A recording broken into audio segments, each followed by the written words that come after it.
Karen, I'm so sorry that your beautiful introduction was not captured for posterity. That's okay. That is okay. I will post that exact transcript to the YouTube page where we have all of these artist talks available to see on your own time. Welcome, Michelle, Lisa Polissaint. Thank you so much for being here. So I just like you, even though Karen introduced you, I just like you to introduce yourself. Name, however you prefer to refer to yourself, just where you're from, where you grew up.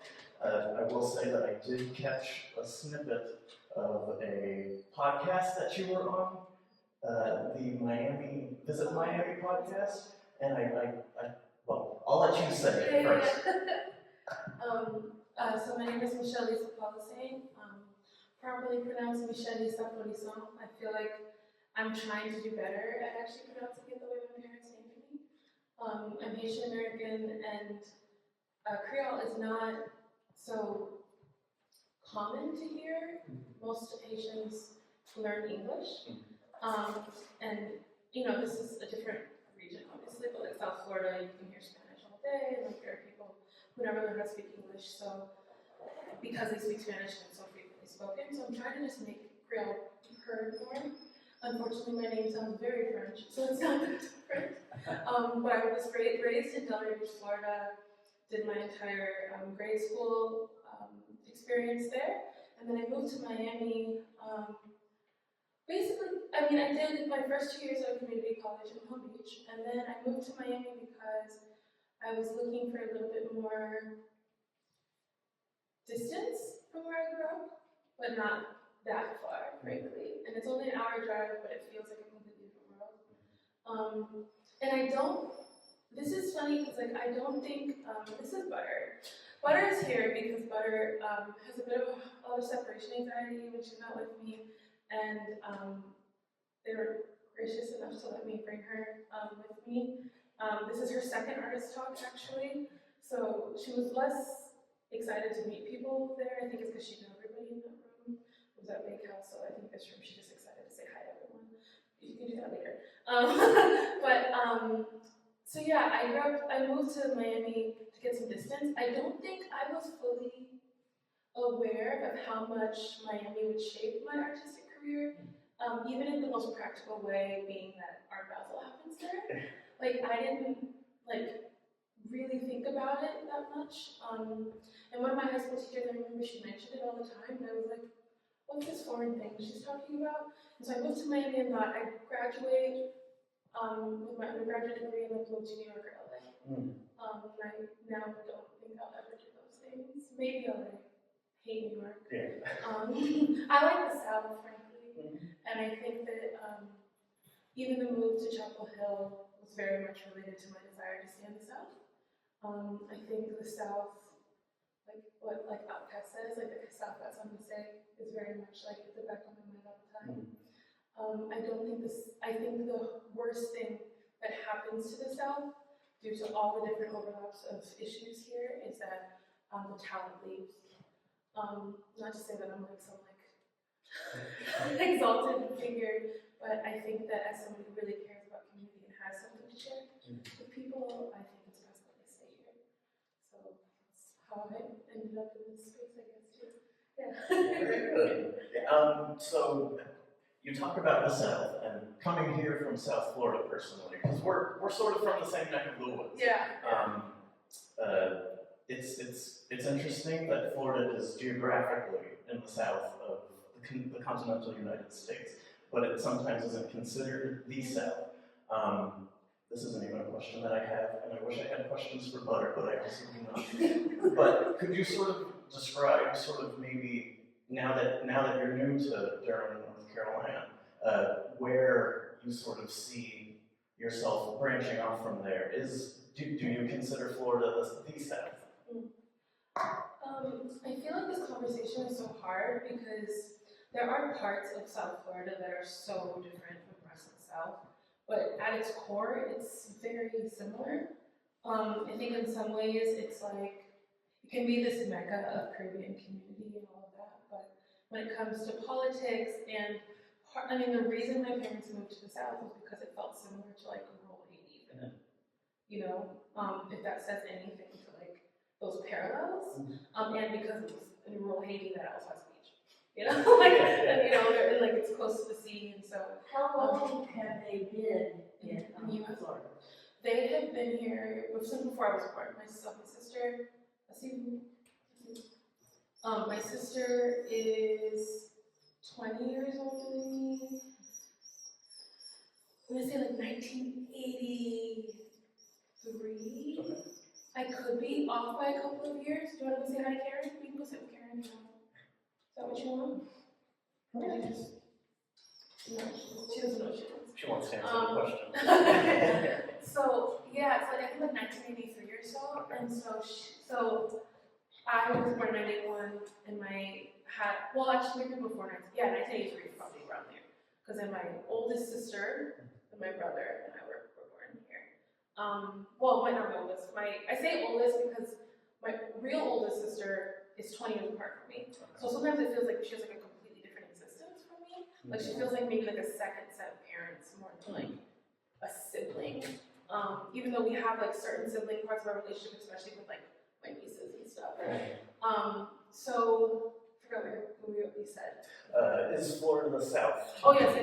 So yeah, I consider Florida South as in the ways that like Louisiana's culture is completely different than like North Carolina's culture. I think the same thing with South Florida.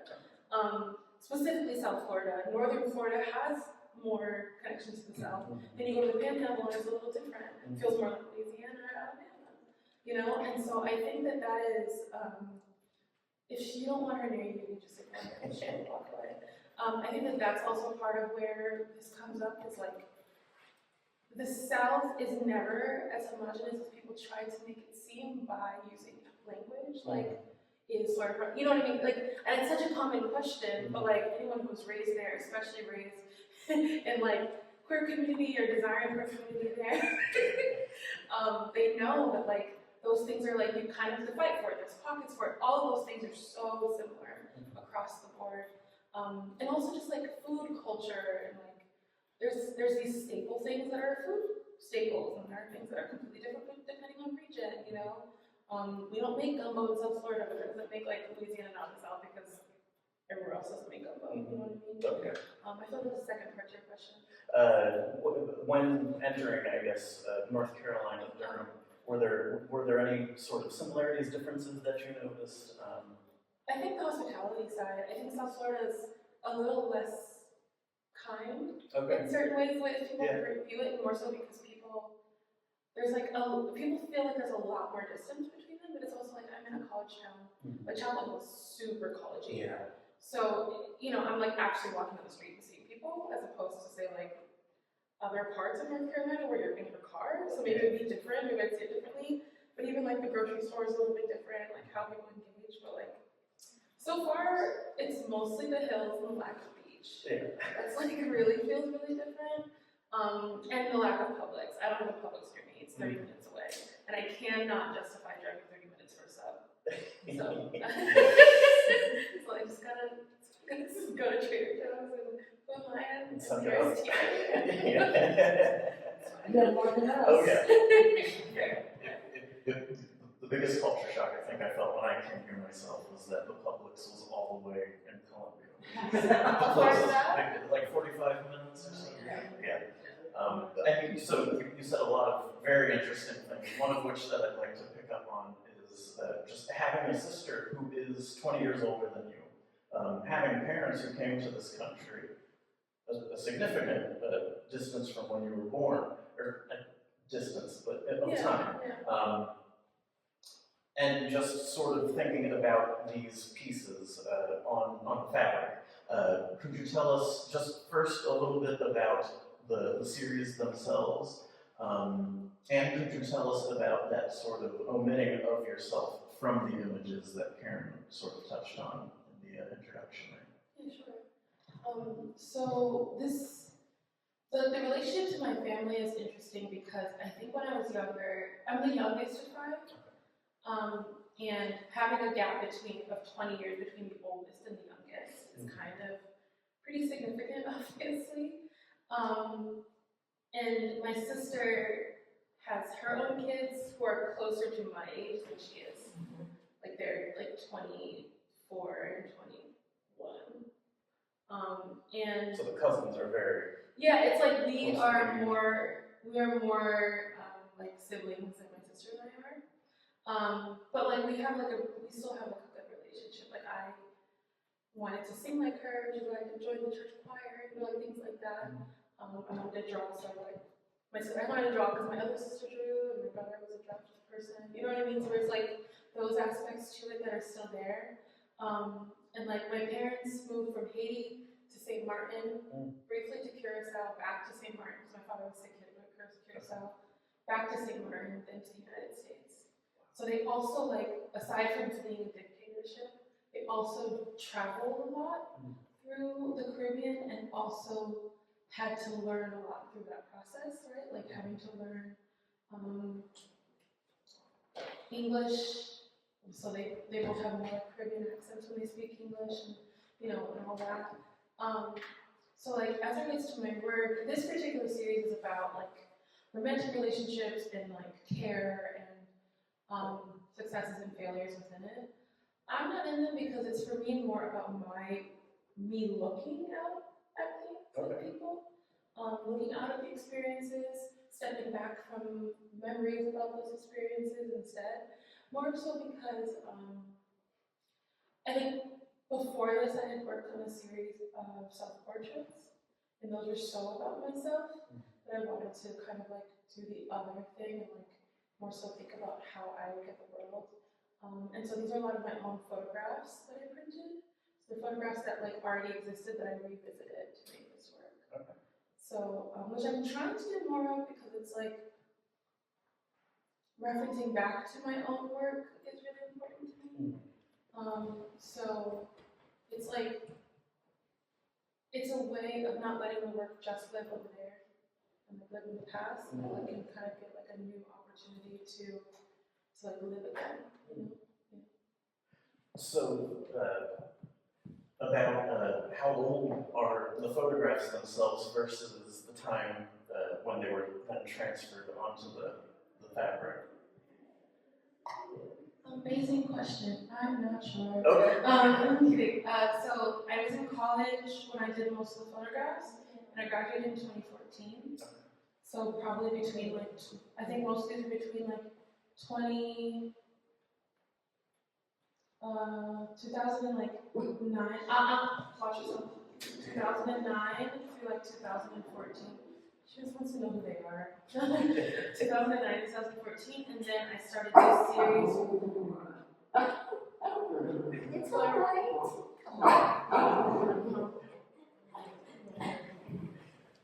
This is the artist's dog. She's like the worst security dog on the planet. She makes that sound and you think she's gonna do something useful. Yeah. She's so vicious. Yeah, she makes that kind and she'll run her butt. Like that's it. But yeah, so I started this series in this way in 2018. I had been asked to make some work for a show, and I showed him these little, they're basically now I can see them as maquettes, right? They were just like my printed photograph test strips that I had started sewing on to see how they would work, but like sewing in paper, if you like make too many holes in a row, it's just some hide or strips. So it was just like, I was just like thinking about it, and I showed it to him, the curator, and he was like, would you want to make these for real? And I was like, yeah, sure, like that'd be really cool. And then I kind of started with one and just kept going for a while. I don't make any now of these just because there's like not any source material really to think about, but maybe one day, I don't know. I love the combination. I really do. Of the fiber and the photography. Thank you. I've been revisiting that also in school, which I didn't expect to do. I thought I was going to actually go back into painting, like I was taught in the beginning, but I think it just shifted, like being like the idea of what you're going to do in grad school versus what you actually do when you get there is different. But again, where are you going? Just exploring. So could you sort of elaborate on the significance of the applied sort of thread work? I know that you also work in embroidery as well. So could you tell us about I mean, because there's also netting on this piece over here.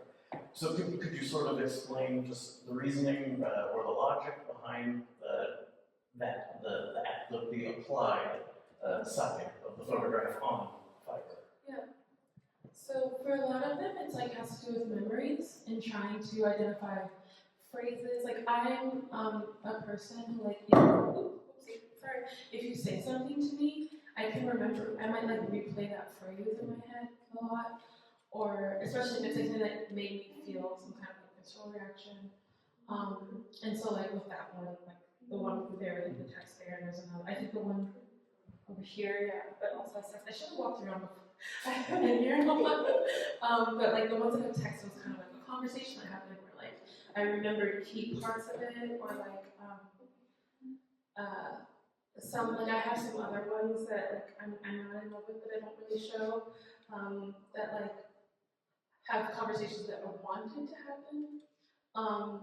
And I think that there's like, it's more of an intuitive process. So I think about the conversation, I kind of start with that. Or I think about the interaction, and I start with that, and then I kind of like this one here, and the one of the body, the silhouette of the body, or the outline of the body, that's the one, the outline of the Which I body. believe is just on the other side. Yeah, it's over there. Those two were the ones that had the cats Okay. specifically, and the others, I was like, okay, like I started like revisiting images and like letting the images kind of guide me to the next direction. So it was really based on like, I also try to source from what I have in my studio, materials wise, because it feels a little bit easier to like have it in my hands and think about what I wanted to do, rather than trying to. I'm like, where is she gonna go? I wanna like go sniff on somebody else's car or something. She probably will just like turn around this way. And she also, I think, feels familiar here because she's been here before and got to like walk around the gallery while I was installing. But yeah, it's like, for me, for a long time, I just responded to the material. So like, for me, the material became my photographs. And the beauty of these works too is like, I texted my friend, because I was like, I want to write my work on fabric, but I'm not really sure how to do that. And he was like, oh yeah, I can do that. And he's like, just tell me what size you want. And I sent it to him, and like the next day they're like at my doorstep. Wow. Yeah. He was an amazing human. Yeah. And so I was able to play with some before I actually made them for real. Okay. And then I went. He was checking out the snacks like on Oh, my feet. don't hear yet, lady.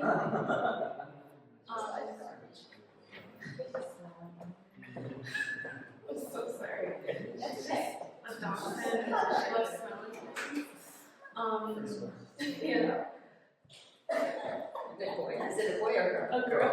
Okay. There you go. There she is. She's so good. No?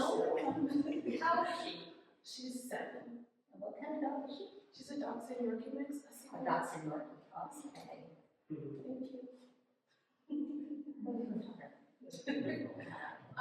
But yeah, it's really like, it was easy to make them because it felt kind of like meditating, especially like this one, free motion sewing is like drawing with a sewing machine. I'm sure you have some understanding. And also like I learned, me and Cole were in the same, like, we were in the same class but kind of the same cohort of the fiber-based painting program. And all. Yeah. Yeah.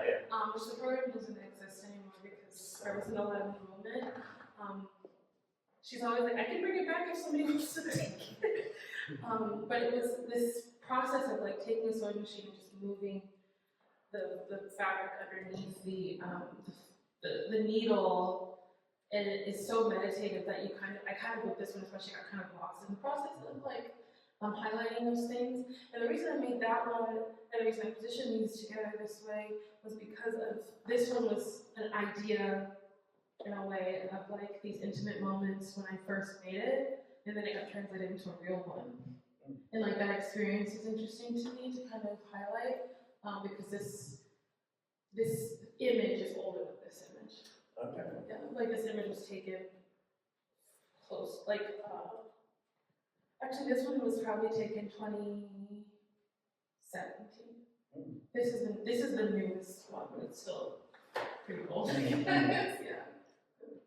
So you're working with an archive, and you're sort of monumentalizing the pieces, or making them tangible in a way. Because were these digital, or were these shot on film originally? Oh, so the only one that came from a digital image is the one of the sky. Okay. That one's an image that I took actually when I first got this camera and was like walking around with this person, just like I'm gonna take pictures and try to see if this camera, if I like it, you know. And that it was just one that was like not a throwaway image, but just like I did. I was like, the sunset looks nice, and I didn't really think of what I would do with it. But this conversation felt really aligned with this work because it's kind of this like head in the clouds kind of conversation. Like you're not on the same page. Like it doesn't feel like you have the same goals or intentions. But the rest are all medium format. I'm forgetting square Okay. from the TLR camera. Was the conversation on the cloud piece face to face, or was it, on a phone? It was face to face. Oh, okay. Which makes it feel more like a joke. No, Also, no, like, no. I was really young, and like I was really young, but I also still have very similar views on the term "I love you," which like I do feel uncomfortable if someone says it too soon, which like does not work with queer women. They like say I love you really fast, but yeah, like I'm very discerning, and it takes me a really long time to get to a point like that with people. So, like that conversation, especially in that context, it was really hard for me to like respond in the same way. Yeah. So it's just, I think that it's like something that I have an awareness of that makes me more careful about pursuing people, because I don't just like, I've learned that a lot of people like flirt for fun and like do a lot of things. I'm like way too intentional in dating to like, I don't do anything willy-nilly, I guess, you know. There's intention behind everything that you do. Yeah, which is like maybe a little intense for some people. Attention, intense, you know. But like with dating, I think I'm also like, that's the thing about like me making work about relationships and stuff, is that like I am a serial, like kind of like a perpetually single person. Like I date, but like I've never like someone's girlfriend, or like someone's partner. And it's mostly because like I need a lot to like get to that point. We're working on it in therapy and stuff. But I think it's just for me that I have to be really certain about certain things. But I have to be really, really sure. And that makes it a kind of a complicated relationship to get to just like seriousness that some people feel like they desire when you say That's just sad.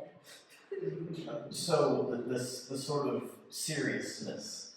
I mean, I'm the grandson of Cuban immigrants, and that heavily influences just my outlook, my perspective, because I was raised very close with them. Having parents who were immigrants, and being a queer Haitian-American person, in one of these interviews, you call yourself a third culture kid, which is just a fascinating phrase, and it's something that I've spent time just studying in the background myself, because I feel sort of that way. Do you think that has to do with sort of the choice to reflect and have these embodiments of memory? yes. I do. I think that like something that I'm realizing is like really significant for me in my reaction. Do you want me to? No, she doesn't want me to. She just wants me to say hi.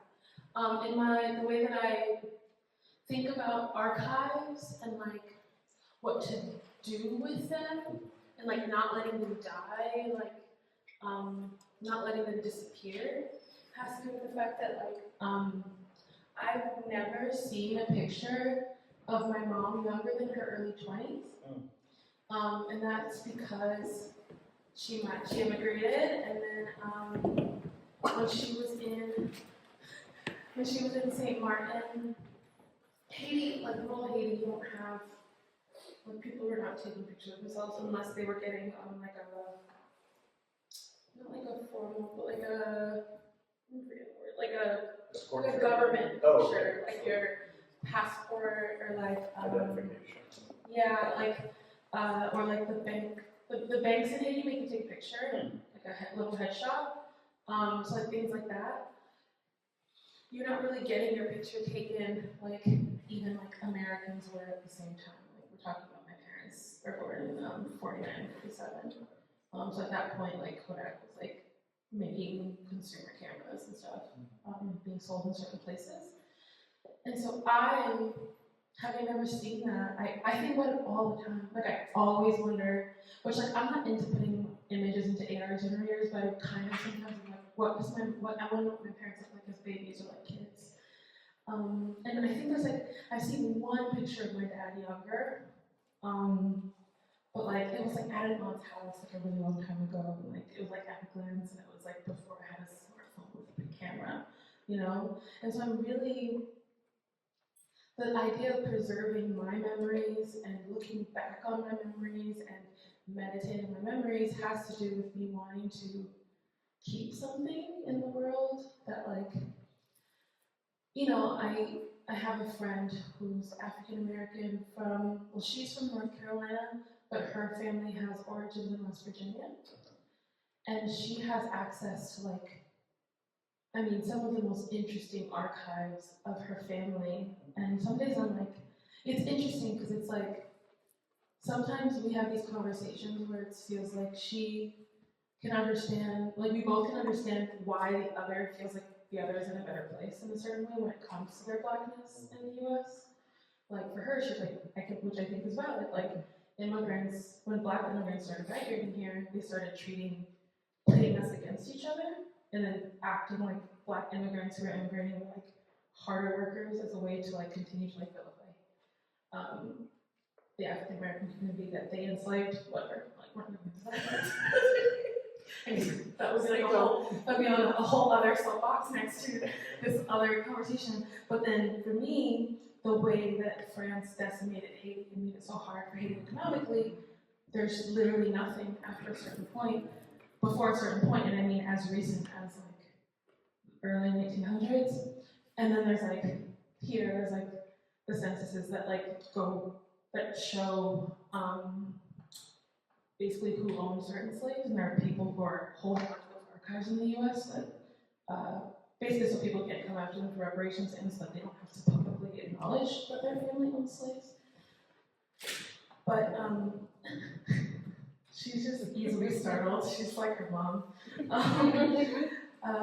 So there's like all of these aspects to it where like, but like when it comes to her archives, I mean, her archives are like, she has archives of like old family recipes and images, and like if you Google her family name, which I'm blanking on where it was back then, what the name was back then, but if you Google her family name, you can see like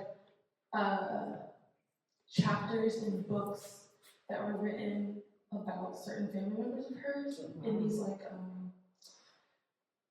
kind of like community archival stories, so like oral histories that someone from that region in West Virginia wrote down. And like her family has land that's on this kind of steep mountain, but part of the land is also a slave cemetery, where she can see the headstones of like her early ancestors on this land. So things like that are really fascinating to me. It's something like I used to really be into that show on PBS that was like celebrities. Finding Your Roots. Yeah, Finding Your Roots, yeah. And I used to love that show. Even when like there was like an episode I remember with Anderson Cooper where he found out his like ancestors were like slave owners. He was like, yeah, that makes sense. And he's like, yeah, so he was murdered by his slaves. He goes, yeah, that makes sense. You know, like there's like these interesting, or like this woman who, another celebrity, she was an actress who found out that like her family had like a really long history of like opiate addiction, including back to like the day of like, morphine and like opium. Like that's like, to think, especially when you think about something like addiction that we understand is can be generational, to think it's literally as far back as you can see in your family's archives. That something like this health related thing is just there. So like archives are really exciting to me, to be able to like, I love to like file like libraries and things, and just like see what they have.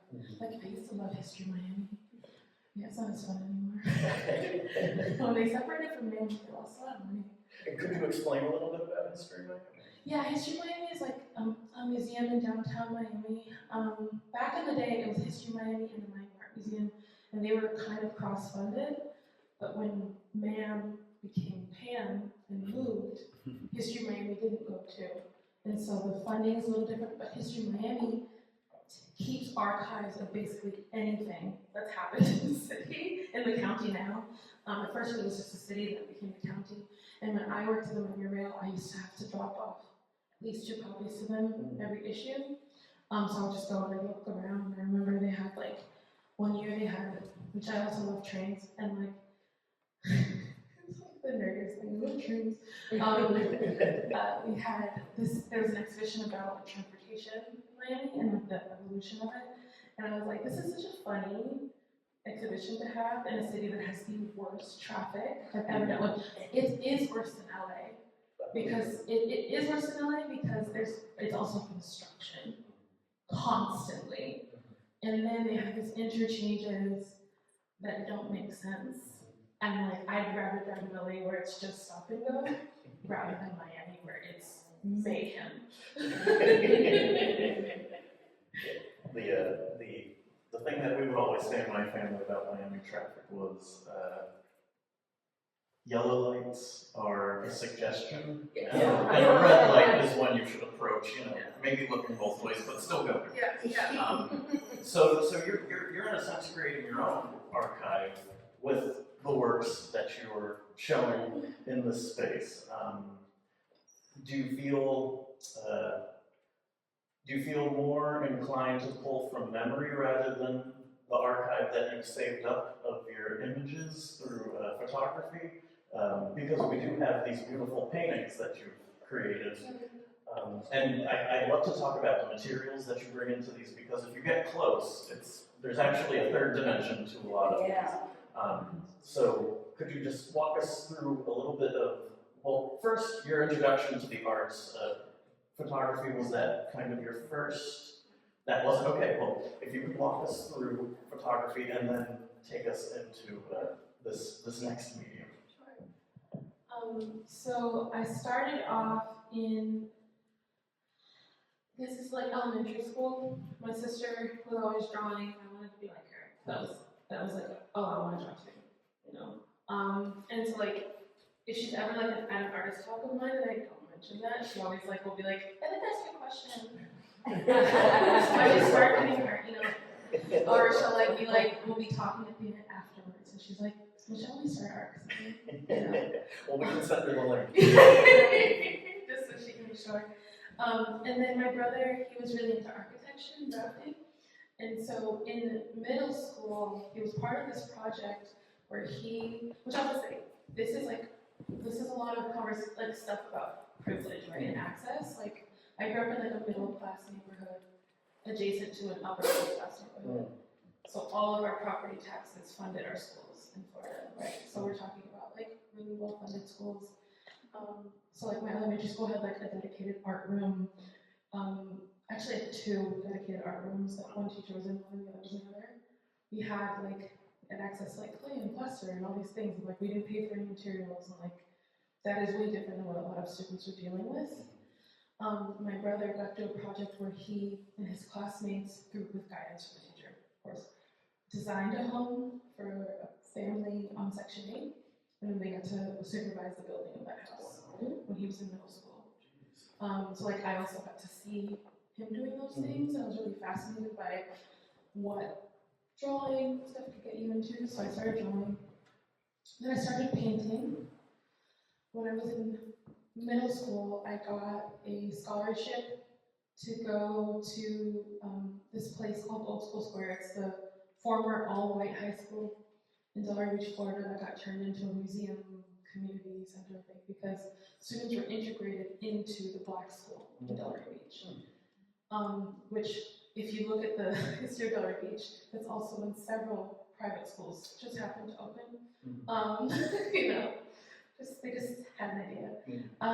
And so in Delray, Old School Square had like pottery and still lifes and live drawing and all these different classes, printmaking and all that. So then I went there and I got into like printmaking, and they gave me like, they gave us all like bags of materials.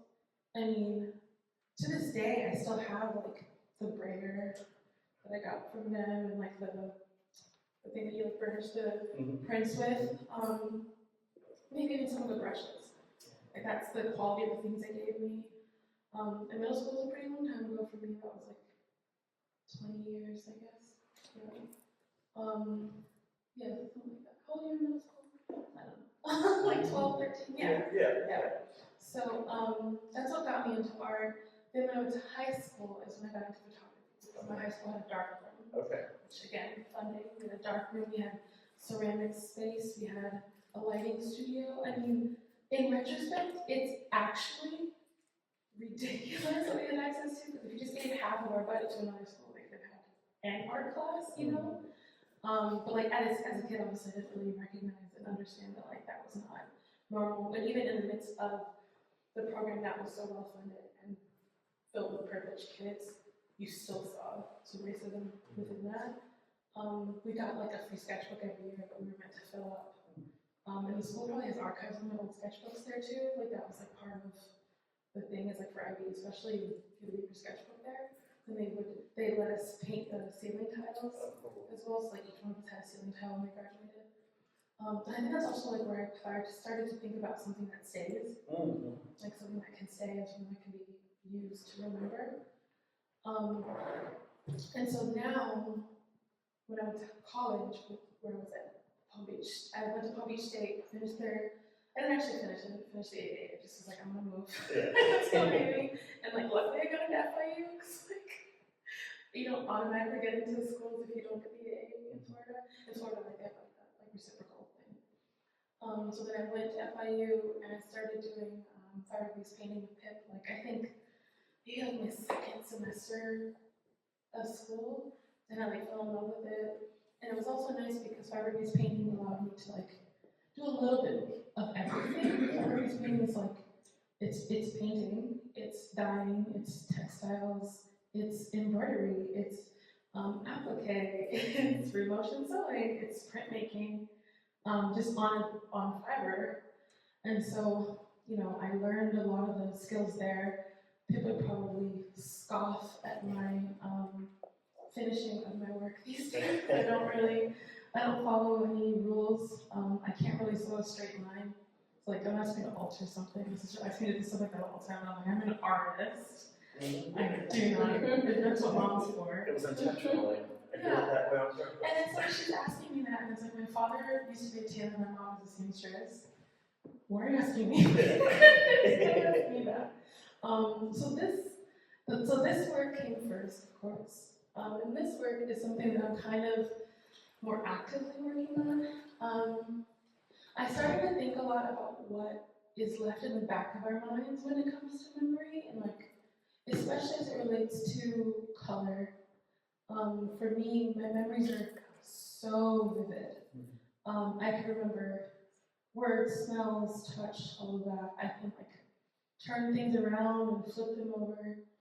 And part of where this, like me trying to understand what's in my head, came from having a conversation with a collaborator who told me that there's no images in her head. And like, this is also another artist, so I was like, that's crazy. Like, what are you talking about? Like, no images? She's like, no, nothing. So I'm like, how do you write the number? Because we were talking about we Googled a number really good thing, and one of the like frequently searched things was like, how many zeros in 1 million? And I was just like, that's such a silly question. Like, it's just 3 more zeros and 1,000. I just pictured it in my head. And she's like, how can you picture in your head if you can't write it down? She's like, I just write it down. And it was like this whole conversation where we were like, I mean, it did make us understand why we've had so many weird arguments about certain things. Okay. Like, not arguments, like, just like, we're like going back and forth. I'm like, how do you not understand this? She's like, draw it. I'm like, why? Why can't you just, like, why can't you, like, figure this out? And we never thought to think.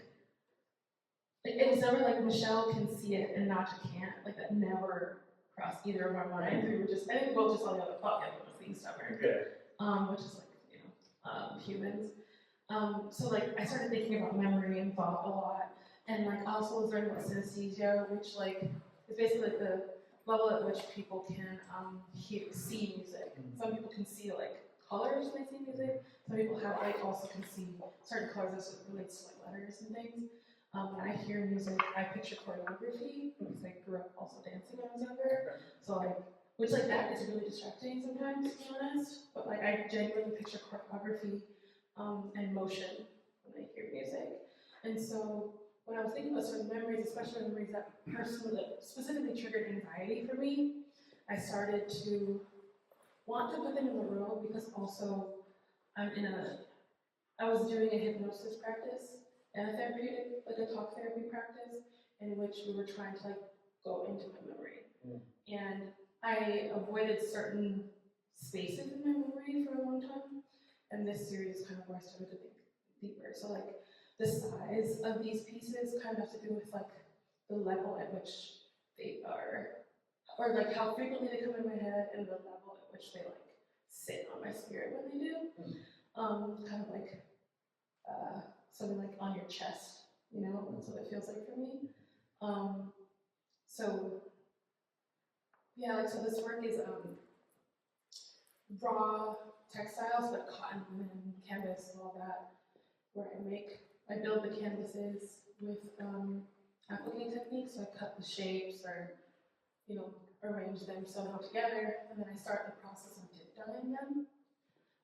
So with each wash of dye, you get more depth of color, and then I stretch them, or no, then I did dye mediums. There's this like stuff that my teachers call group that I make still.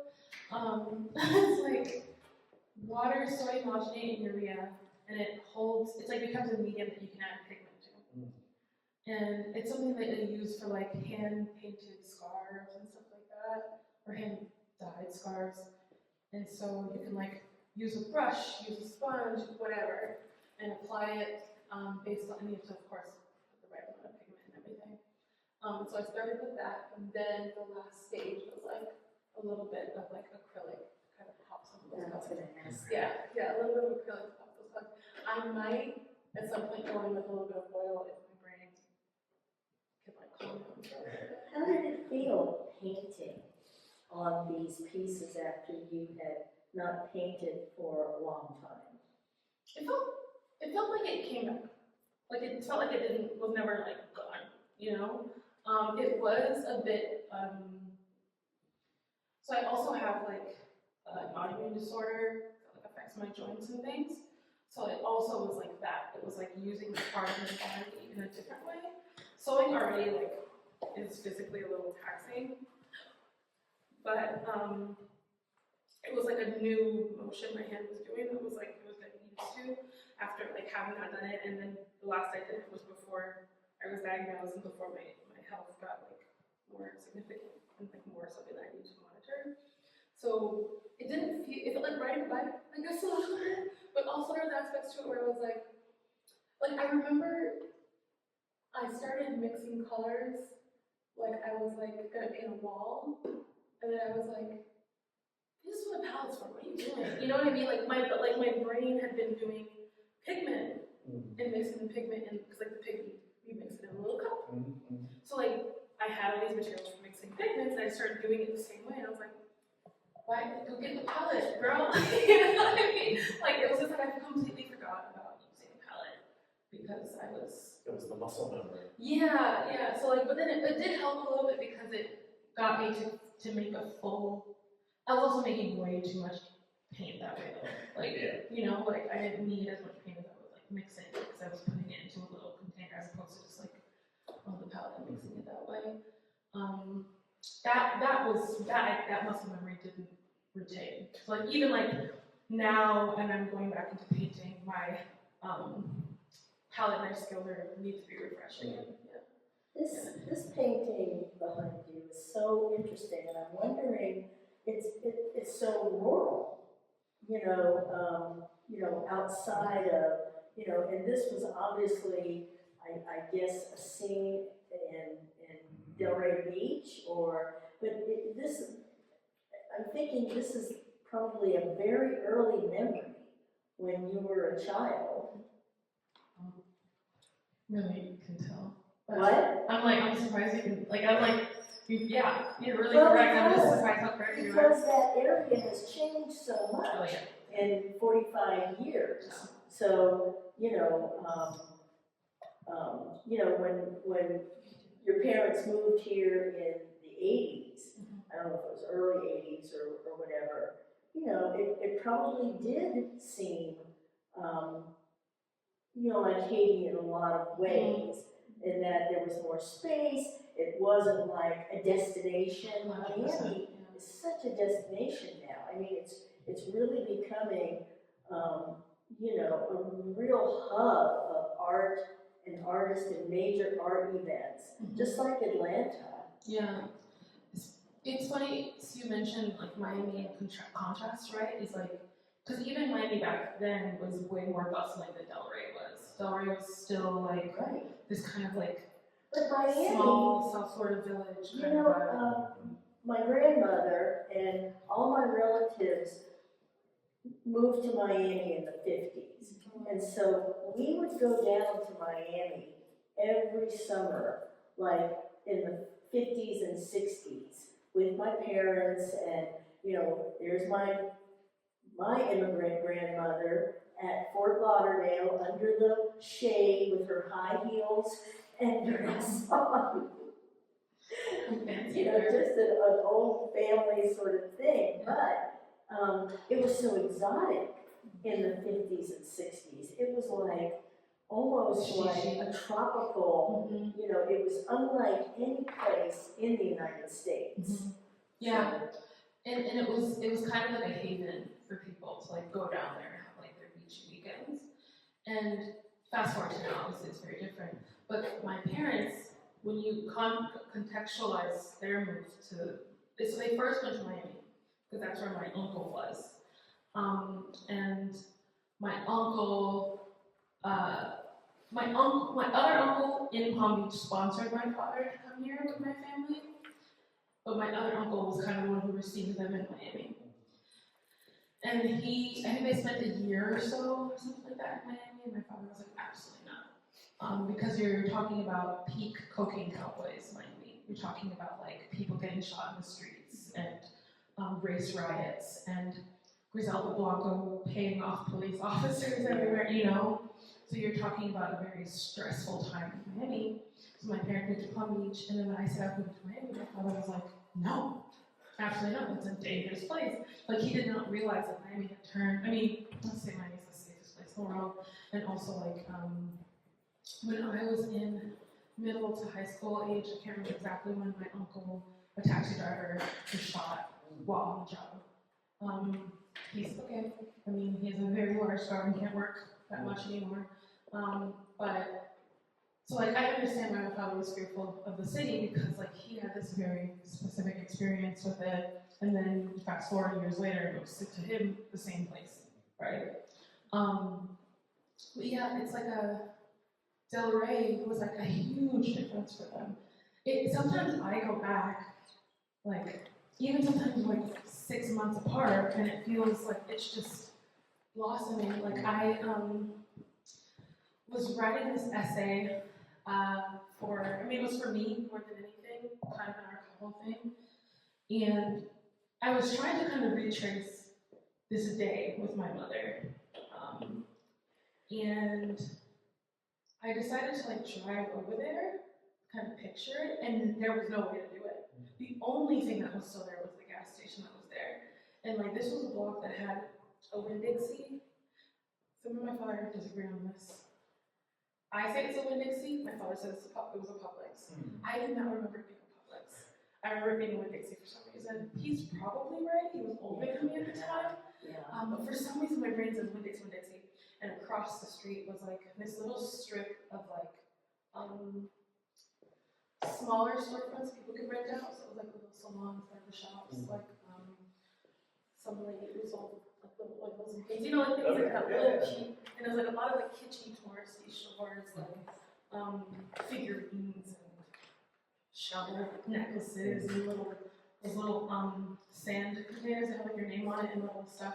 Little trinkets. Yeah, like tourist stuff. Yeah, and I remember this thing, and I just couldn't see it anymore. Like the only thing that felt familiar was the ground. And then even when further down the street, there was this camera store called Delray Camera, and I loved it because, I mean, I was a photographer, but like also it was one of those like stores where there's like these old men who like kind of emerge from the back who know everything about this one particular weird camera or whatever, or like you're like, oh, I'm looking for this lens, and they're like, hold on, they're like, you know, like throwing things around and like here, you know, like, and I love that. Like that's like my favorite thing that people can do. So that store was one of my favorite places, and they had one of the original Polaroids that was used for taking passport photos. And all of my passport photos up until now, my new one, were taken on that camera. You would photograph yourself using that? No, they would sit you up, they would sit you down. Like on my oldest one, it's the same background, and you can see my dad's hand holding the back, you know, because I was like just a little kid. Yeah. And oh, I love that picture because I'm like not even, because you know, kids' passport pictures, they're never doing what you're supposed to. You're lucky if they are. But like every year, my passport picture was taken there, and that camera store, they raised their rent, and they moved, and you know, I hope the best for them, but just like they had foot traffic every time I went in that store. I mean, it was just filled with like, and sometimes maybe they didn't spend money, but it was just like, they were like kind of like chopping it up and chatting, and like they had a drive-through area where you can pick up your nuggets, so you didn't have to come inside if you didn't want to. And right next to it was one of those drive-through food stores too.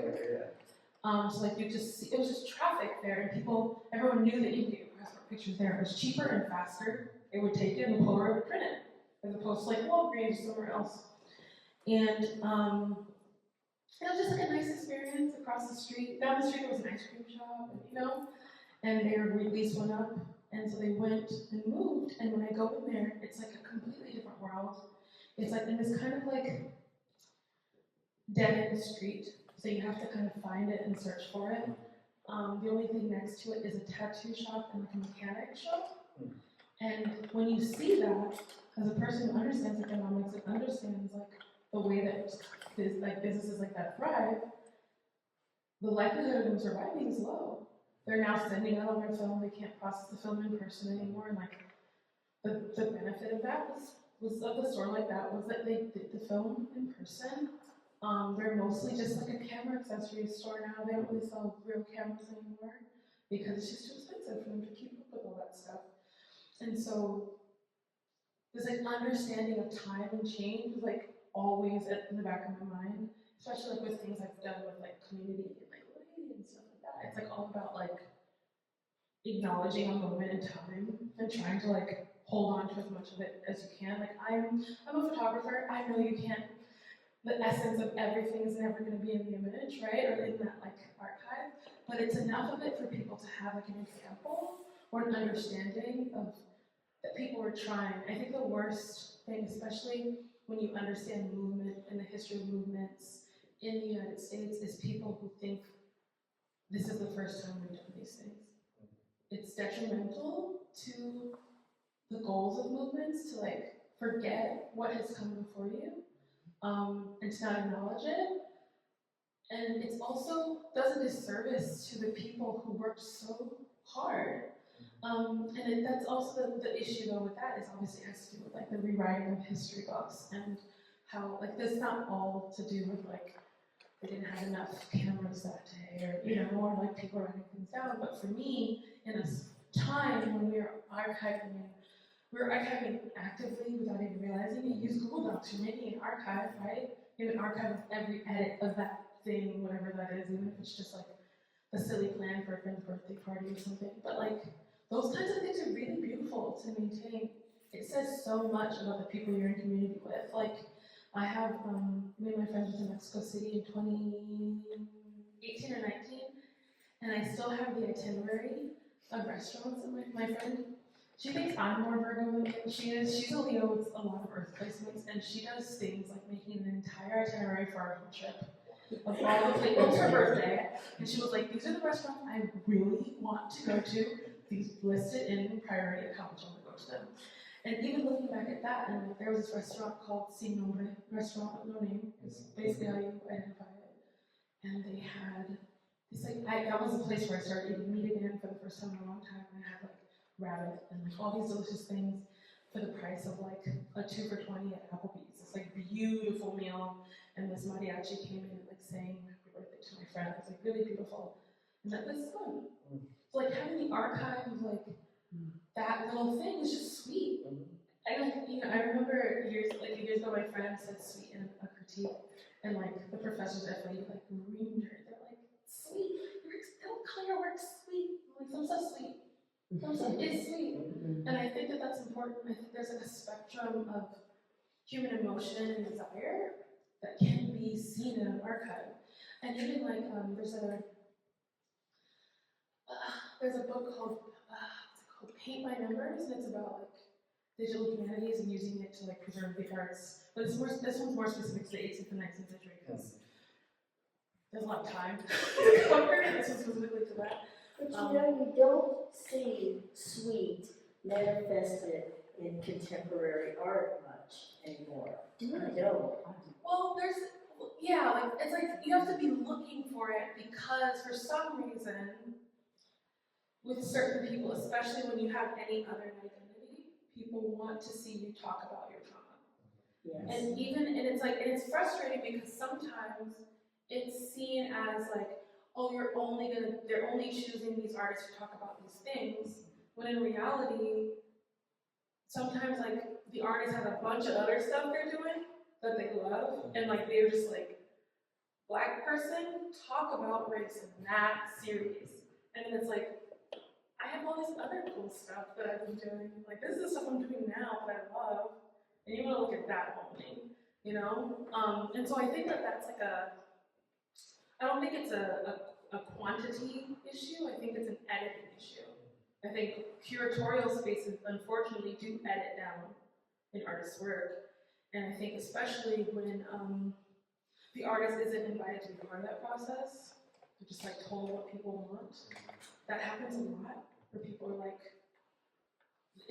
I'm making a show about like Black contemporary artists in Miami, like something like that, and it's like, okay, I'm making work about you as this Black contemporary artist in Miami, so I need some images that reflect that. They're gonna ignore the images of like my like blended mixed race family and like Or your white parents' friends, hallway. or like they don't want that. They want images of impoverished people in Haiti that are like, for me, I'm not photographing them because they are impoverished. I'm photographing because this woman has gorgeous cheekbones, and the light is hitting her cheekbones really beautifully.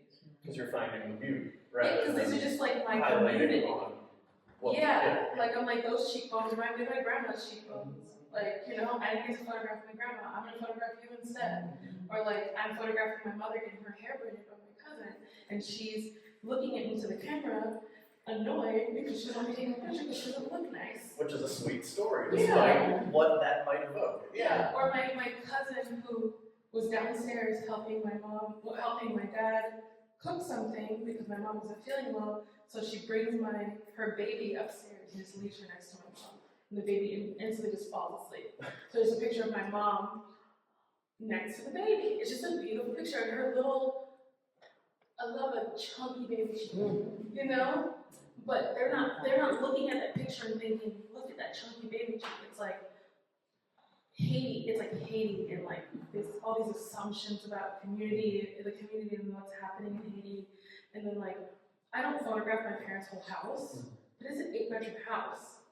I'm just photographing parts of the house, right? So like, if I just took a picture of this monumental house in Haiti, they would not want to see that picture. But if I take a picture of like a shack or a pile of trash in Haiti, or like a makeshift little tent that they made because it started suddenly raining at the farmer's market and they needed something with a tarp, so just throw a tarp over some sticks and just like leave it there for a second. They'll take that picture and be like, that's a good, that shows Black stuff. That's representative of. Yeah. So it's like, it's interesting because like, and then like the archive of that exhibition becomes in a lot of ways the archive of what the artist showed. Because unfortunately, the maintenance of an artist's archives themselves is really hard unless you are a big artist, you know, like a Francesca Woodman, who like, there are galleries who are allowed to reprint her work, or like to have the right to like release her work because they represented, you know, her family or whatever after her death, or like there are artists, and like, and that's where it gets complicated with artists who are making things about struggle and about those things. Like, you are allowed to make those things. I think it's frustrating when it becomes a thing where they turn you into this like one-trick pony in a way. Like where it's like if you make anything else, it's like, it's uninteresting all of a sudden. Like your work is not recognized or cared for in the way that it should be, because all of a sudden it's like I have a friend who's a painter, he's an amazing painter, and he started painting flowers. He's like, I've been painting things related to like my family and all these things that are like hard to share. So I paint flowers, you know? I think he ended up showing some of the flowers, but he's back to making art about Black stuff.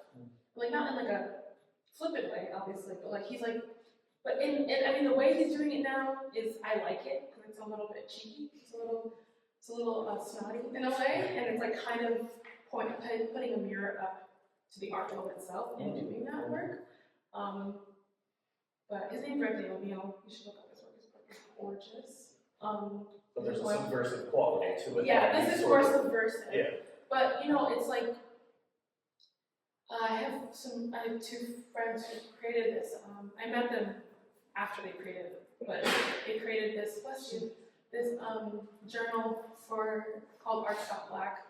They're not as active now because they both have other big jobs, but the point was that they wanted more curatorial and like art writing from Black perspectives, but it also emphasized that just because we're Black writers, we do not have to write about Black stuff. And I say Black stuff, I use Black stuff just kind of like, because it does feel like that. When like people reach out to you for things, it's like, oh, you have some Black stuff for me. Like it feels very flippant the way that they invite it. And I remember a specific experience. This was, do you remember the year Lachance made that painting? Yes. What year was that? 2000 like 17? It was a biennial. Yeah, the Whitney biennial. Yeah. And if you don't know, this white woman made a painting of Emmett Till in his casket. And it's called Open's Casket, and it was just a direct replica, basically, of Emmett Till in his casket. Well, it was really abstracted. Not enough. To me, not enough. But you know, in that same show, Was the hate crime piece? yes. Which, yes. So, yes. The same show also had a piece in which you were wearing like a VR headset that had you experience hate crime as... No. It It was the picture of, I can't remember the man's name, but he had been shot dead in his car, but it was by a Black artist. And it was a very... Oh, I didn't know about that one. Philando? Was it? I don't know. Was it Philando Castile? I It was like just his wondering if wife you were was- referencing. Was it like his girlfriend was like live streaming when it happened or something? It might have been Philando. Yeah. Well, I don't know the piece either. But I didn't know about that piece. But in the same show that Dana Schutz had this piece of Emmett Till was a piece in which you wore a VR headset and there was, you basically experienced the hate crime of anti-Semitism. And I'm like, why, you know? And I remember that year when Jada Shep's piece came out, because me and my friend were in Chattanooga doing an artist talk. And we were just like in the car talking, and she was like, "Are you getting emails about this Jada Shep's piece?" And I'm like, "No, I'm not on any regular emails." She's like, "Yeah, she's like, me and my friends are texting, and all of us who have never been asked to write by these like journals are getting texts right now asking us to respond to this piece by Jada Shep's." And it's like, it's so, that kind of behavior is so harmful, right? Like, you are taking a point where Black folks are upset, they're enraged, they're not comfortable, and you want them to channel that into clicks for you on your website. But when they want to write about a landscape painting show, and they want to talk about, and that's the thing, is like, being a Black writer, your Black perspective is going to come in anyways, no matter how you're doing things, because you have a specific experience in this country. Anybody with an identity is bringing their identity into what they make, what they write. And it was so frustrating, it was so sad to me that people who are excellent writers were only being invited to talk about this because they were like scrambling. Some of these sources were scrambling for a Black person to talk, because they also knew that they had to be careful about who they had to do it in the writing. And even if that person had some messed up or controversial opinion, they could say, "Yeah, but she's Black. Yeah, but they're Black. Yeah, but," you know what I mean? Because then they can like use that Black body as a shield for criticism, as opposed to if they did, because it reminds me, there was like some years ago where, I can't remember, but like a museum hired a white woman to head the curatorial department for African-American history. She had a whole degree in African-American history. And there were people who were like, a Black person had that job, and it's like, if the Black person has an experience in African-American history, you can't just give them the job because they're Black. I am a Black person, but I'm not a historian. I should not be hired for that job, right? And there are definitely Black folks who focus on that, you know? It wasn't even Black people who were really mad, it was white people. And I was like, why are y'all mad? Like, we see this person's credentials, they're studying, if they mess up, we can be mad, but immediately being mad, and I understand it, right? Like, if, in a lot of ways, the idea of being like, because like there are white people, there are Asian people, all types of people who study, like, I have classmates who are studying Native American art, Asian art, they're not Native American or Asian, it's the thing that they find interest in. It doesn't mean that you need to focus on those things, but you have to be willing to be as conscious and receive criticism when necessary. And identify the biases that you yourself. Exactly. And if you're not able to do it, exactly. And if you're not able to do it, then that's where we have a problem. Because, I mean, unfortunately, there are not enough Black people who want to study art, and let alone want to study specifically African American art. It's just not realistic. There are people who want to be DJs and architects, you know? You can't expect that all these things are going to be that specific always. It would be ideal to have somebody from the community doing that. But if that's not the reality of it, that's not who was the most qualified, you have to assume, I don't know. I wasn't on the hiring committee, I don't know what's under the background. Because like, obviously that is also an issue there too. It's like, if you know for a fact that there was somebody more qualified enough for that job, fair, we can have that conversation. But, you know. So, you're both in in your master's program, what is your concentration? Oh, I didn't talk about that, sorry. So I'm getting my MFA in visual art generally, but I was focusing in painting, but I'm opening that up again. And I think it's more going to be like, now painting, textiles, photography, so just like putting it all together. Yeah. I'm doing more work now on two kind of lines of thinking. One being about like, specifically about longing, especially as it relates to longing for relationship and companionship, but also this longing for the thing that I was promised by the church. Like I was promised this kind of peace and safety that I feel like I've ever experienced being a child who was raised in the kind of church I was raised in.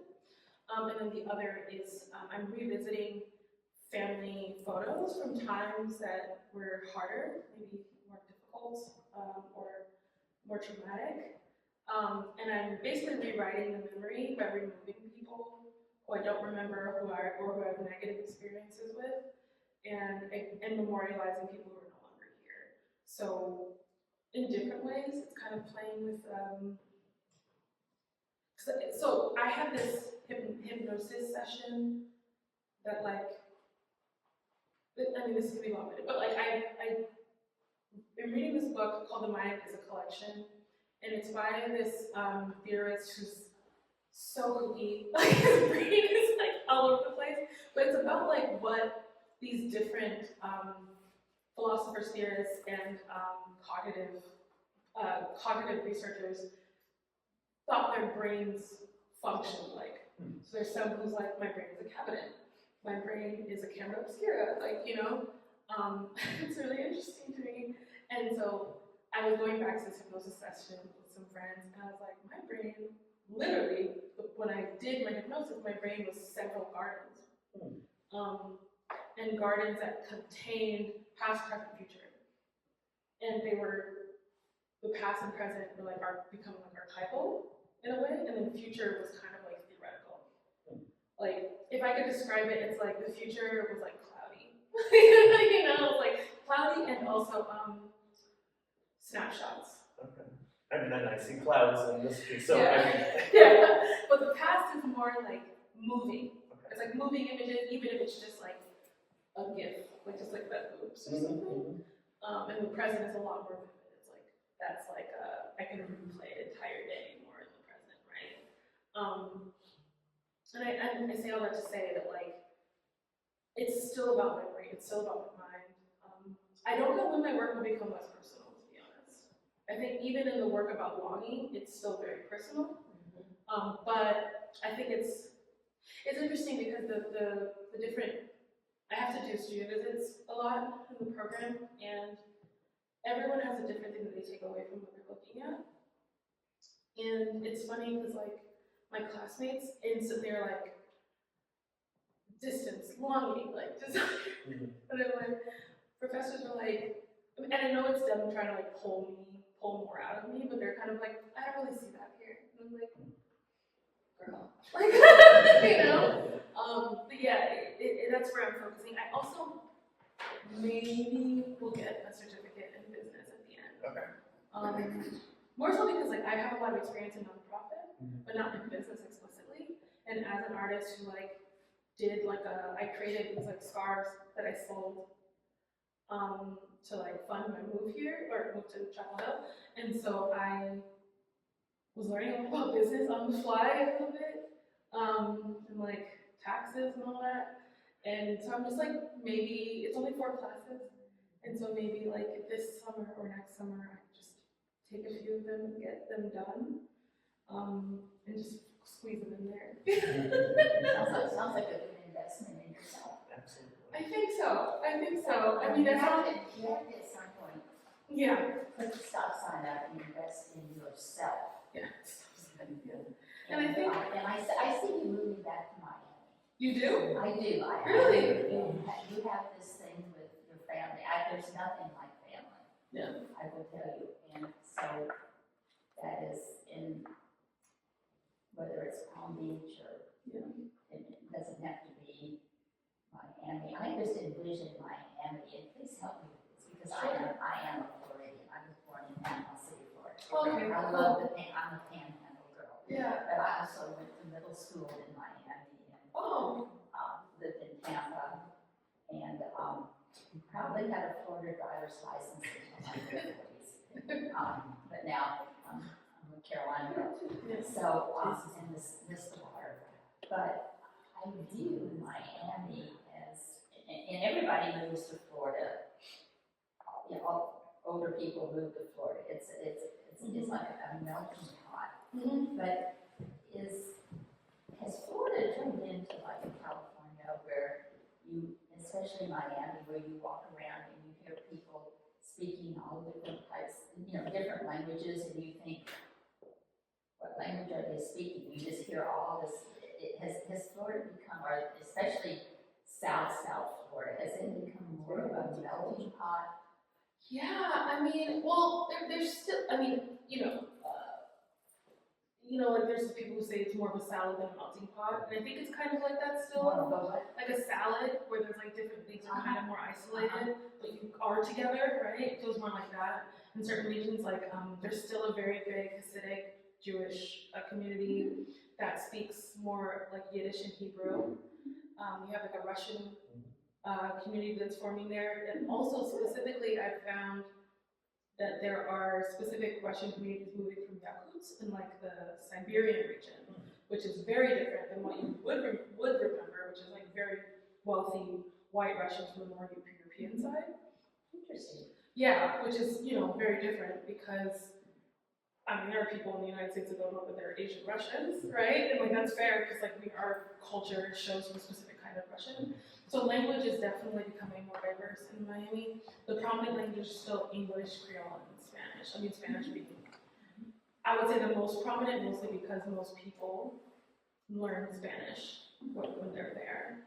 And then, of course, majority of people either already speak English or learn English, and then Creole is really frequently spoken. But now there's a lot of like French speakers. There's also a lot of people who speak multiple languages, like me, because of the culture, right? Like it's also like you grow up speaking two languages, it's easy for you to pick up a second, and like a third one kind of throws itself in there, and then maybe a fourth, you read a couple books, and that's also really prominent in Miami, and it's a benefit to our kids. The big thing that is a drawback for our kids, and maybe for me to go back to Miami, is the cost of living. It's one of the highest in the country, Yes. percentage-wise, with like everything considered. And originally, my plan, because I also have a part-time job at the Center for Craft, and I was hoping to keep that and keep doing it. I was going to move to Asheville, but in understanding of where things are right now and what the needs are there, the needs are not for more people to move there. And I don't think that will happen in the next 2 years. So I don't know where I'll land. I might land back in Miami because of that. I might stay here for a bit longer. I wanted a little bit more quiet. Chapel Hill isn't as quiet, really. I mean, it's way quieter than Miami. I wanted a more slow pace.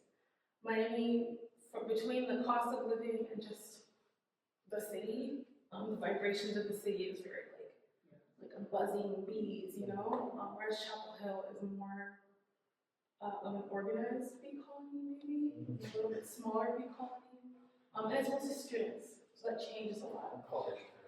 Yeah, and I'm happy to be in academia. And that space is really beautiful. I'm reading a lot more than I was for a long time, which like had to do with my vision. Like I have an eye disease, and like I didn't know until recently. So now that I have an ability to deal with that, I can read again. Which like I didn't realize how little I was reading, but I was like a kid who read like several books like a week, like that kind of just like reading and reading and reading. And so being an adult who had stopped reading was hard, but being back into reading is really helpful. It's also contributing to the practice in a lot of ways as well. So, Do we want to open it up for questions? yes, that was I what I feel like was it's going kind to of say. happening. Yeah, It's happening yeah. organically. But yeah, if anyone has any questions, that'd be great. So your father was a tailor? So yeah, like my father was at one point part of like Haitian military police force. I feel like I don't really fully understand. There's something with certain kinds of parents where things just like get thrown out there. Like they just say stuff and you're like, what are you talking about? Like go back to that, But yeah, he was a tailor. Now he does, well, for the most part, he was doing landscaping irrigation. So he like made sure like golf courses stayed green and shiny. But he also learned the trade of being a tailor. So my mother, she was a seamstress, because in Haiti, parts of your education at the time, especially, was like they taught you how to do like homemaking things. So everybody kind of picked up that skill in some And way. that is, a seamstress and a tailor, that's very artistic. Yeah, my family is very arty. Yeah, Hands-on and yeah. textile and. My mom loves making things. I mean, she made my sister's prom dress. She would make us clothes all the time. If you ever see a family picture of us kids, we're all wearing the same color. My mom probably made it. My father, he does landscaping too, so like that for him is like kind of, that's very, my siblings, we all are in music in some capacity, so I was trained as a singer, my brother plays the trumpet, and the bass something. My sister played the bass clarinet. My other brother played the tuba and the trumpet. My sister played the flute. We were all in like the church choir. You know, it was like very much that. There's probably old videos from us as kids from like different things like art shows and things like that. My father though is kind of a magician because I don't know, sometimes I'm like, I want to get this man's IQ tested because it's like sometimes he does things that are just like magical. I recently lost some weight, and my father, he was like, "Your pants are too big," and I was like, "Yeah, they're too." I'm like, "Yeah, I know. I need to like get them taken." And he goes, "Give me them." I was like, "All right." And so then I like gave him these 2 pairs of pants. I was like, he was like, "Well, do you have a pair that you like?" And I was like, "Yeah." And I showed him. He's like, "Okay, I don't need that." And I was like, "All right." He just kind of like holds it up. He just does this, like, you know. I'm like, "All right." And I was taking her outside, and I go and we do that, and I come back and he has pinned it perfectly. And I don't know how he did that. And then he sews it, and I have pins of it. I'm like, "How'd you do that?" Like, and like, I love my mom. It takes her a couple weeks to get back to you. But it's also because my mom is, like, my father is more of like this, like, my father's a Capricorn, my mom's a Taurus. My father's very, like, regimented. Very, like, I need to do this thing and get it done. Like, he's like, "I'm gonna finish it right now." My mom is very, like, "It'll get done." She can set it down and revisit it later. Yeah, she's like, "It'll get done. You don't need it right now, right? Like, you're not planning on putting them on tonight." I'm like, "All right, let's hear it. You know, I'm not putting them on tonight." That's totally true. And like, and then I'll be like, "Yeah, that's fine." You have to, my dad's like, "I'm gonna do it right now." He, you know, I had this like windbreaker, the zipper broke, and it like completely came off the little actual zipper. Yeah. And I was like, "I have no clue how to fix this." And he just like grabbed some pliers and did it really quick. I was just like, so this guy. It must be a Caribbean thing because my grandparents, they were always like, "Give me those shorts." Yeah. It's like another The ones that I'm wearing. Yeah. It's like this, like, I see that thing needs to be repaired Yeah. when we do it, you know? And it's like, it's also because, like, they're very, I mean, I think across the diaspora, it's like very much about presenting yourself well. And I remember one time I was coming from Miami. At a time when I was in school, I would like park my car at the Tri-Rail station and take the train up because I didn't like driving that far. It's only an hour, but like from Miami to Palm Beach on like a weird day can be way longer. It's so fun taking the travel. Yeah, it's like you just sit there, you got like your music on, you don't have to pay attention to anything. And I wore sweatpants to the train station. I didn't even think about it. My father was like, "What? Did you leave the house alone?" And I was like, Not hello, I'm glad to see you. No, This is 100%. what you wear. and he was just like, "Those are not close sweatpants." Like, we were very, very, and like, the thing is like, I would have never done that at my parents' house. It was just like a flippant thing that I had started doing. And, you know, I still don't do it now. Every time I grab a pair of sweatpants and like do something in them, I'm like, "Oh my God." Like, Gotta make sure I'm not leaving the house. yeah. It's like, or I just throw on a pair of jeans. I just like, I feel more presentable, you know? No leggings. I don't even own a pair of leggings. I'm lying. I have one athletic pair.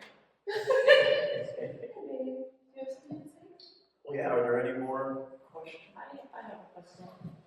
You had discussed how, like, having conversations that, you know, you have in your head, or like conversations that you should have had or didn't have, or, like, and somehow that, like, inspires your work. They're very personal pieces. Do you find that if you have a piece of work, like this one back here, if it's like something that's been like ruminating in your mind, or like a memory that you are constantly going over, does getting it out, like as a piece of art, kind of help you with that, or is it still there? Oh yeah, for sure. It's like, for me, it's the equivalent of journaling. I have a bit of a bad experience with journaling, in which a family member read my journal in front of everybody out loud. Which, you know, I think she did it as a joke, but some of it was really like personal and sad, and you know, like dealing with my personal things. So journaling is like, maybe one day that'll be something I work through, you know, but like journaling has always been kind of hard for me since that age. And I used to journal all the time. So for me, it's like equivalent of journaling. It genuinely resolves it for me.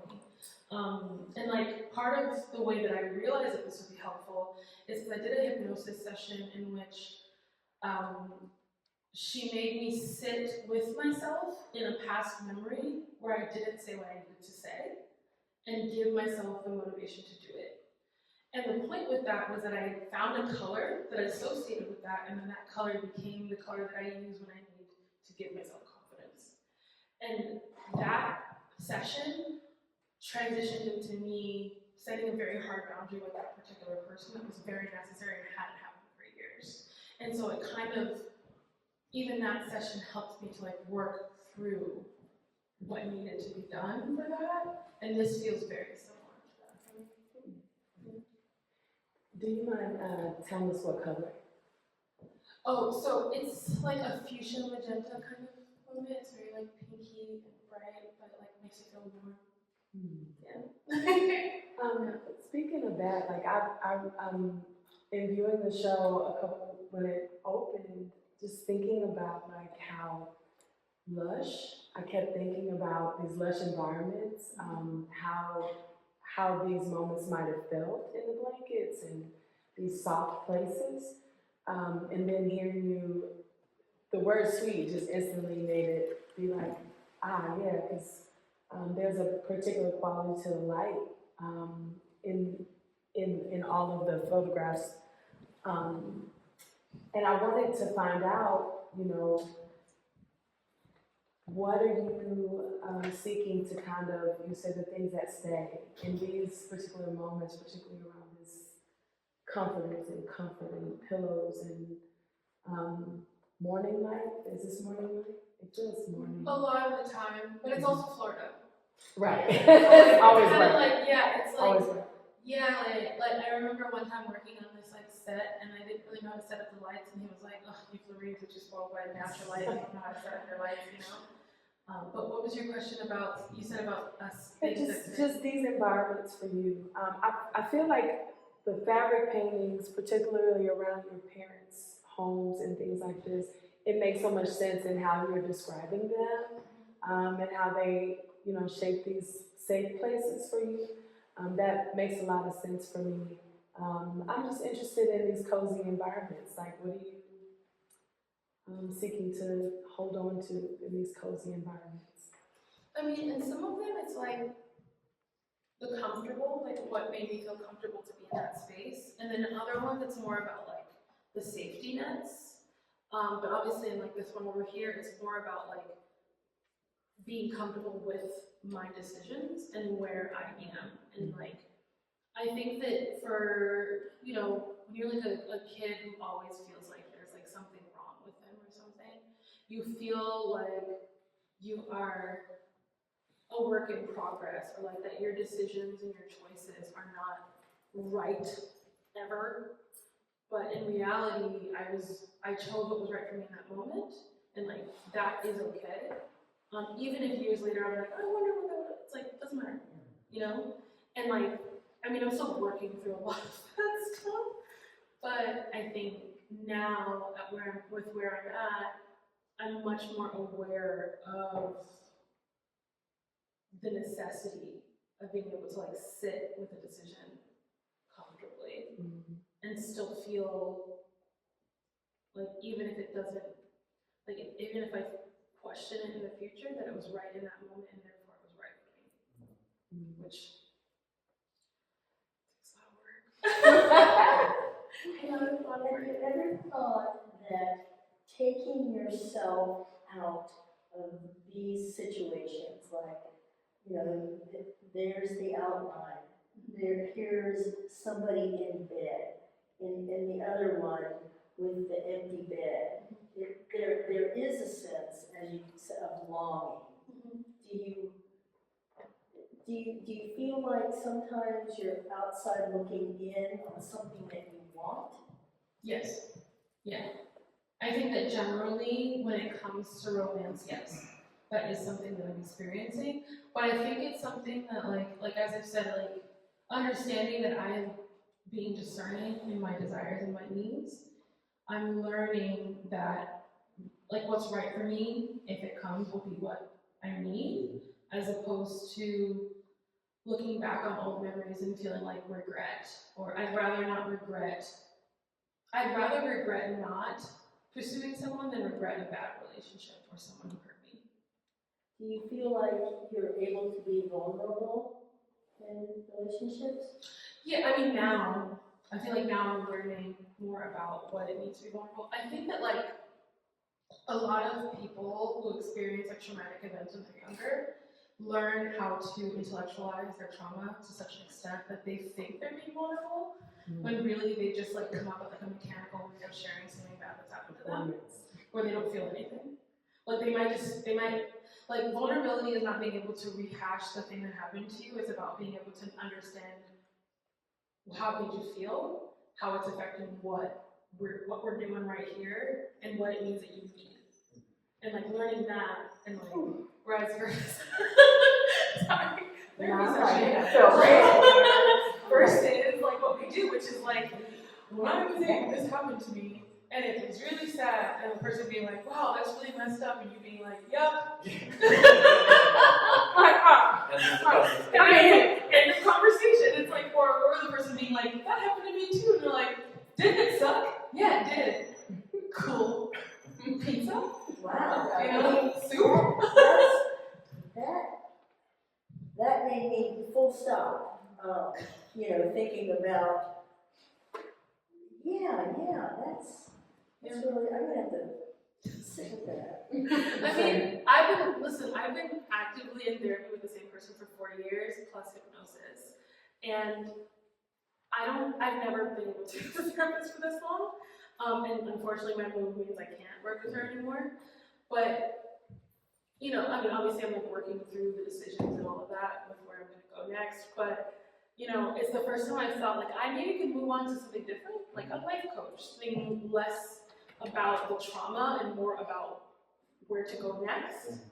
And that has to do with like understanding that I can actually be vulnerable and I can ask for what I need and I can share what my needs are, and also tell people directly. Like I had a pretty intense conversation with a friend yesterday in which, how do I say this? I essentially, instead of when she said, I feel like I'm really insecure, being like, I don't know about that, it was like, yes, you are.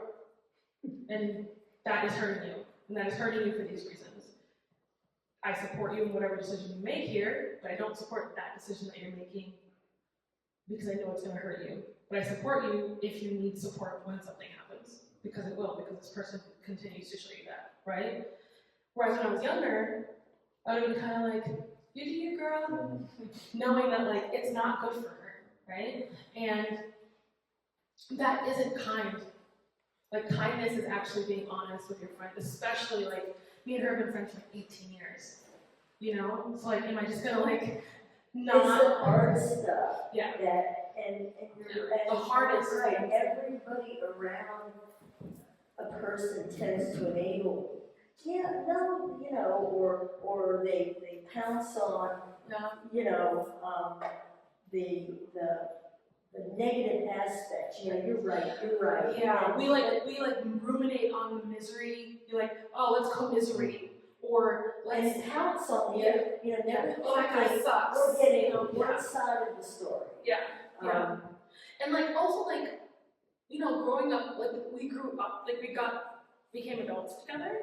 So we're also both seeing patterns within each other, and like I'm like, this is also me saying that if I'm doing this, if I'm in a pattern, you can call me out. Yeah.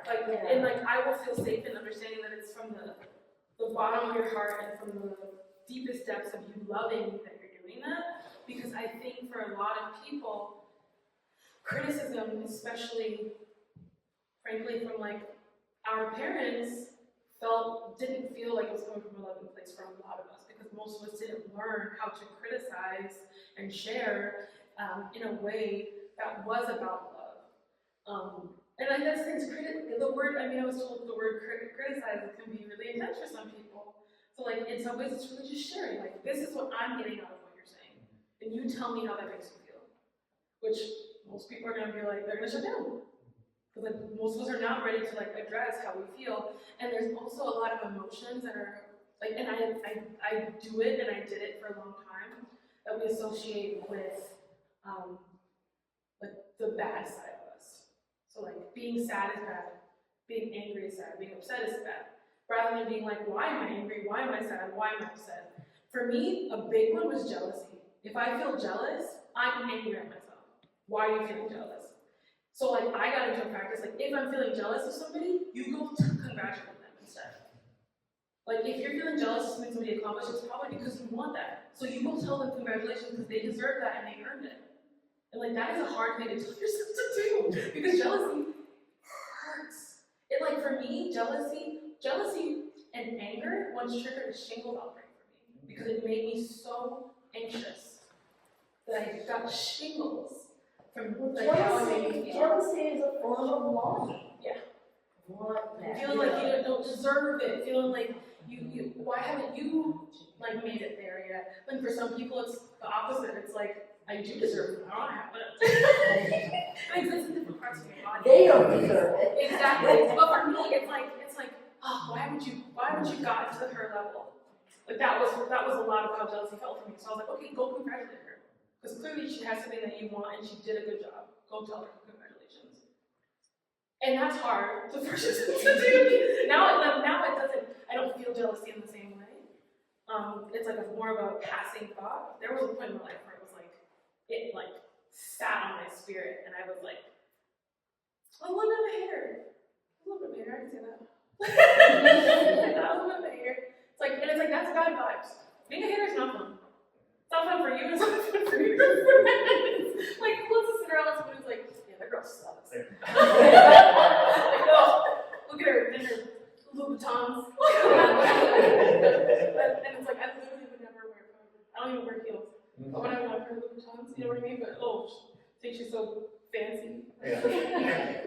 Louboutin, her With her good feet. yeah, her ballerina feet. We lose a lot of introspection that we could be focusing on ourselves in that moment by projecting that outward. Oh, yeah. And I mean, you know, for an artist, for somebody who's picking up things to like use in Yeah. their practice, Yeah. sure. But if you can compartmentalize that side outside of it, it does all the wonders in the world to find out who you are. Yeah, it's a lot of mining. Being an artist, and I think that I don't know if I would have come to this point in my life had I not pursued the arts. Like with like now, maybe later.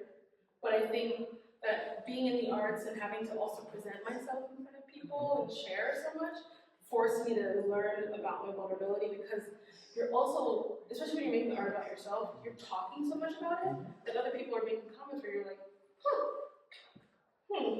you know, like maybe I didn't think about that, or maybe I'm not being considerate when it comes to those things, or and like even sometimes just hearing yourself say it out loud, like if somebody else said that, I might be looking like at them like they're lost their mind and like the meanest person in the world, like or just like kind of snotty or whatever, and like I don't want to be that person.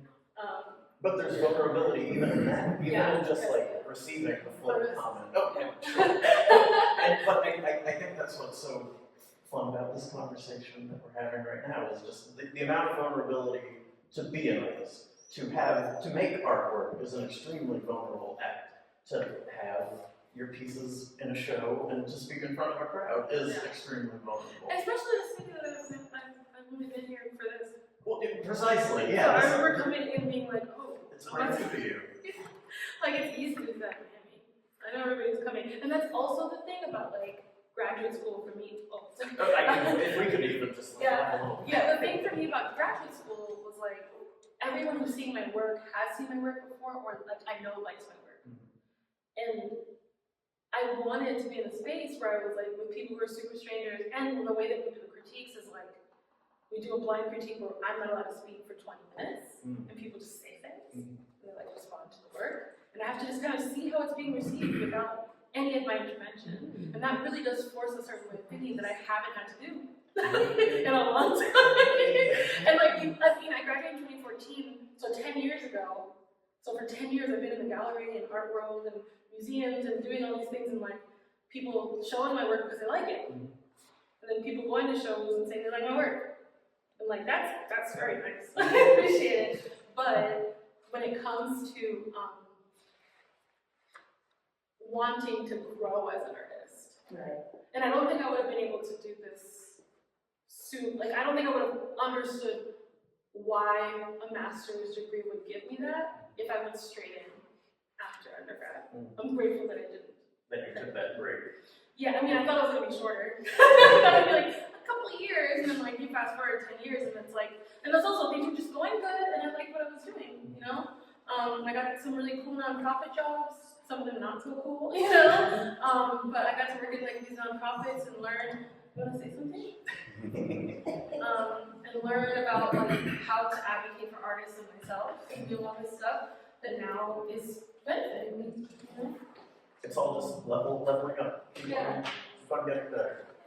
Well, unless there's any other questions, I think this was wonderful. Thank you very much. Thank you.